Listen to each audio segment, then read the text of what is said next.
Good evening, it's Valerie here. It is very, very, very, very, very, very, very, very cold, and I'm actually waiting to go for a walk. Um, Not sure if this was the best idea, but I think almost every year I have a photo of myself like this, um, with a scarf and a hat, attempting to do exercise because I haven't done very much this week, and I'm grabbing the opportunity.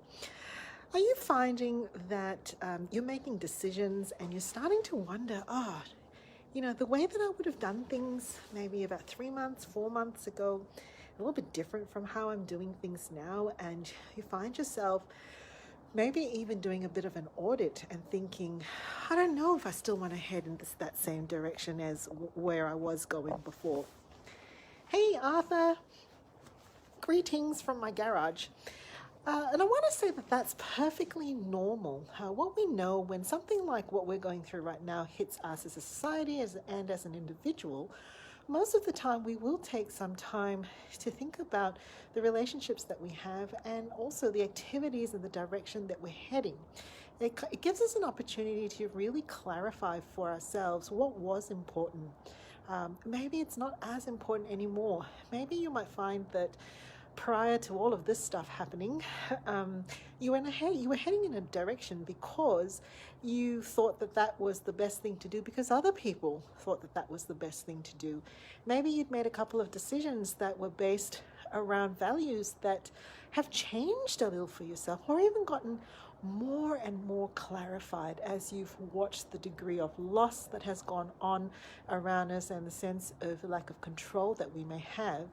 We may want to actually grab onto things that give us a deeper sense of appreciation and strength for who we are. So, for example, one of the things in the practice we've really been reflecting on, and I've had even today my colleague reflect back to me, is how much we believe in the value of generosity, how much we actually anchor and delve into that as a team, and how much we're really relying on our joint values of generosity and respect being a very important value for me, and that we're being generous with our time, we're being generous with our emotions with one another, being really patient and gracious.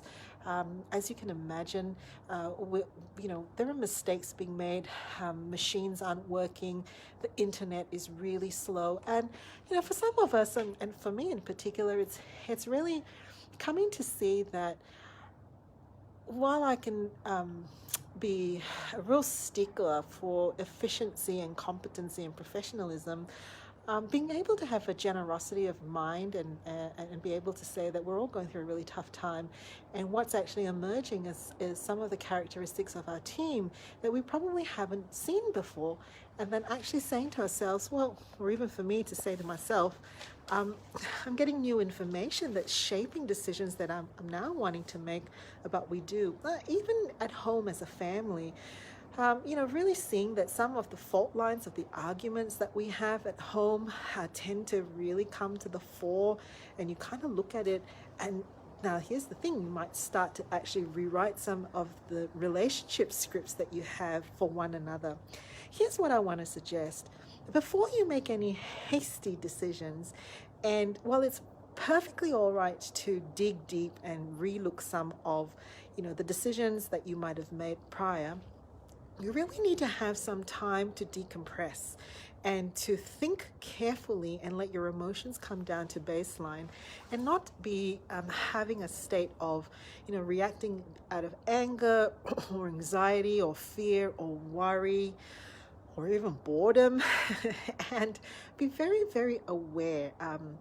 I'm going for a walk with a dear friend tonight, and I really need some time to decompress. I need to say all the stuff that's really going on in my head and do some sorting so that I can start labeling what I'm feeling and what I'm thinking, and get really clear perspective on which of that stuff is fleeting and probably will resolve because it's not a true reflection of my core beliefs and what I value, and which of it has come from a genuine transformation as we've gone through this 4, 5, 6 weeks of breaking the practice apart, doing family differently, and figuring out, okay, there are some of these things that are shifting and changing in the way that we see one another and the way that we're relating.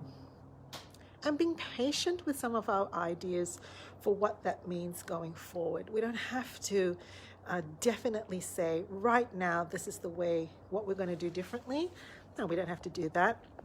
We don't have to say that for right now we've got all the answers and we're going to make this happen. I'd suggest you decompress, take some time really to think about what it is that it means, and treat it as an opportunity to do a bit of internal housekeeping that could really mark the next chapter for you in a slightly different direction from where you were before, and that's not necessarily a bad thing. I do believe my walking partner is nearly here. All right, catch you later.